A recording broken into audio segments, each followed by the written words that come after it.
Hey everybody, it's Allyson Cunious here, and today I'm joined again with my friends Don Perry and Laura Jones for the 15 Meaningful Minutes Book Club. And I'm so glad you all have decided to join us either live or watching the recording on YouTube. We're so glad that you're here. We designed the 15 Meaningful Minutes Book Club for busy women like yourselves to come together and empower one another and apply the principles of atomic habits this month. Our goal is to work authentically, smarter, not harder in 2025 to achieve our health, relationship, family, financial, and spiritual aspirations. And if that's something that is interesting to you, you're in exactly the right place at the right time. So we're so glad you're here. So there are four laws that we're discussing in James Clear Atomic Habits book. The first one we talked about was making it obvious. Last week we discussed making it attractive. And this week we're going to discuss making it easy, which is one of my favorite laws. And next week we're going to talk about the fourth law, make it satisfying. So join us next week for make it Next week we're satisfying. skipping. Oh, that's right. Next week is Valentine's Day. We're skipping. So you have a catch up week. And then the following week, we'll talk about making it satisfying. Thanks, Don. Um, so welcome everybody. If you have a question, you can put it in the comments.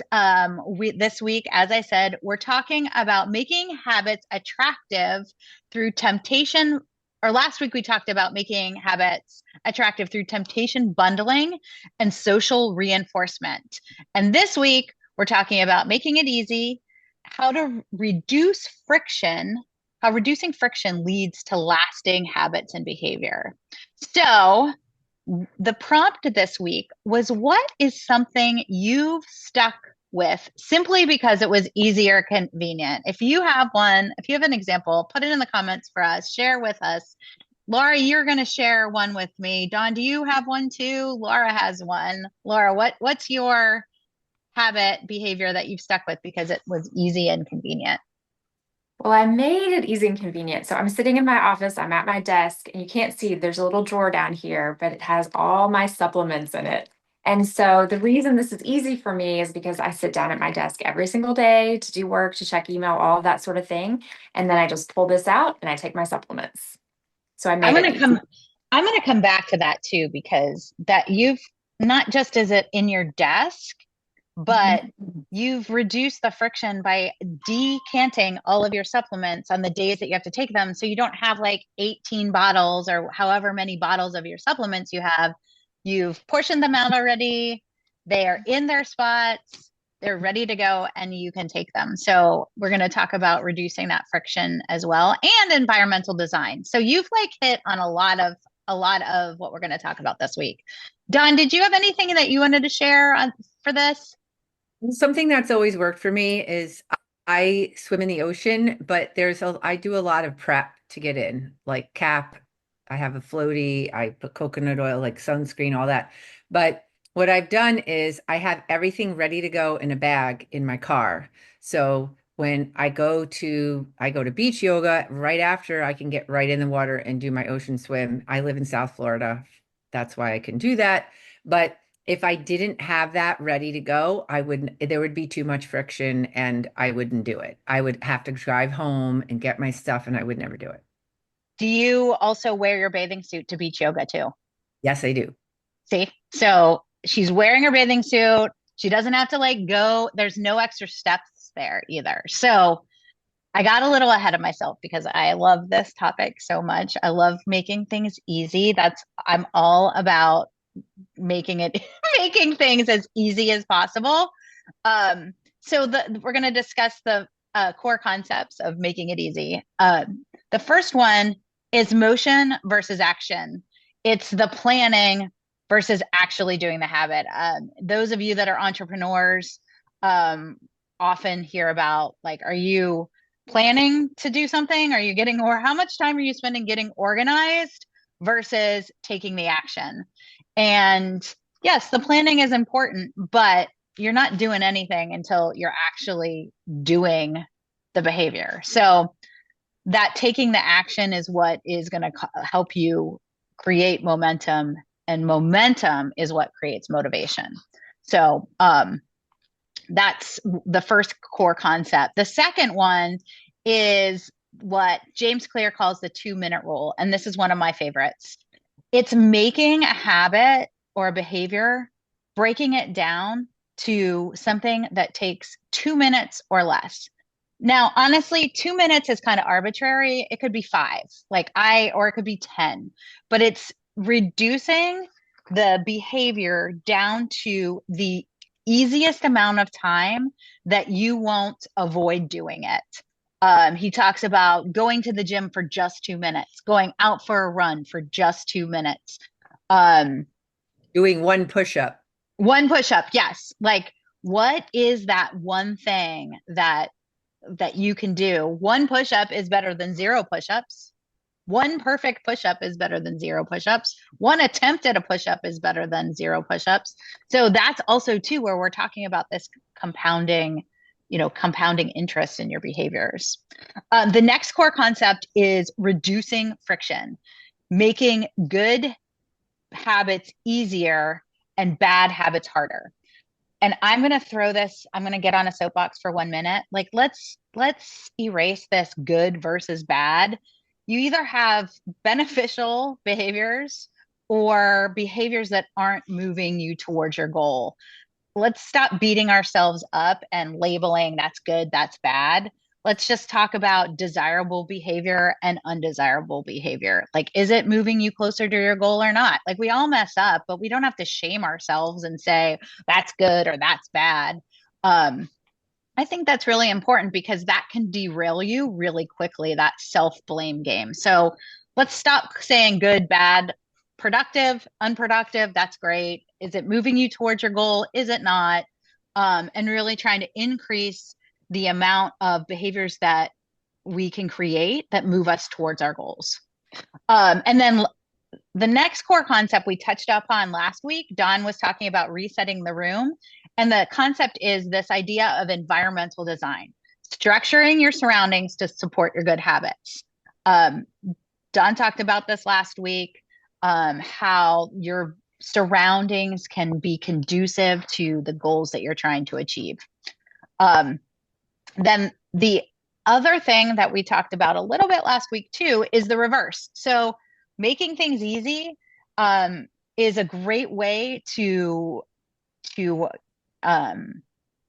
make your desirable behaviors more of a habit, but making undesirable behaviors harder is a great way to break a habit that is not moving you towards your goals. So, for example, I said last week, like not having junk food in the house. Like I'm less likely to eat food that doesn't align with my health goals if I don't have it in the house.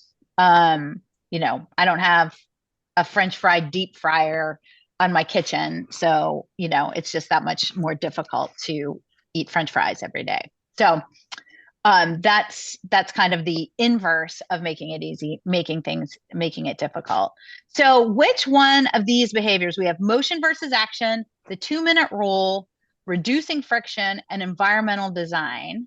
So I'd love for everyone to put in the comments which one of these ideas feel most doable for you. Don and Laura, you want to share? I'd love to see what everyone else puts in the chat. But Laura, you want to share yours? Yeah, I think environmental design comes naturally to me because I didn't even think about what you were saying with my supplements, where they're already decanted and everything. You may have seen I then held up my bottles. So also in my desk, I have a little cabinet over here, and that's where all the bottles are. So when I get low, I can sit right here and just fill it all back up for the next week. So I guess that's what comes naturally to me is environmental design. That's awesome. Don, do you have one that you wanted to share? Yeah. Mine is kind of a combo between reducing friction and environmental design. We've been really trying to eat more apples and bananas every day, like one a day, especially my 20-year-old son, because he tends to go for junk food. All I did was take the apples out of the refrigerator, and James Clear talks about this too, in the book.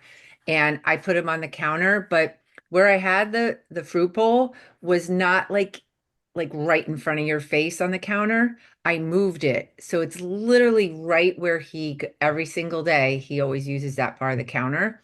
And he's been eating an apple and banana every single day. I know that because I'm the person buying the stuff and I've had to buy them twice this week. So that is combining a reducing friction and environmental design. And you could reverse that with the whole bad thing. If it was like potato chips or something that he might go to, I try to hide it in the very back of my pantry so that he thinks I might not have it. And sometimes he will dig through like anything candy related or whatever. But I try to make it as hard as possible. We have Girl Scout cookies everywhere, so I'm trying to hide those now, but he's finding them. That's hilarious. And I also do that too. So meal prep is a great example. About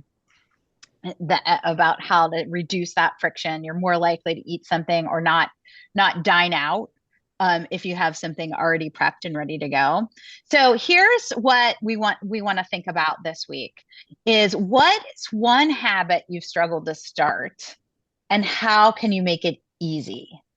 Um, and then how can you apply the 2-minute rule or reduce friction to make it automatic?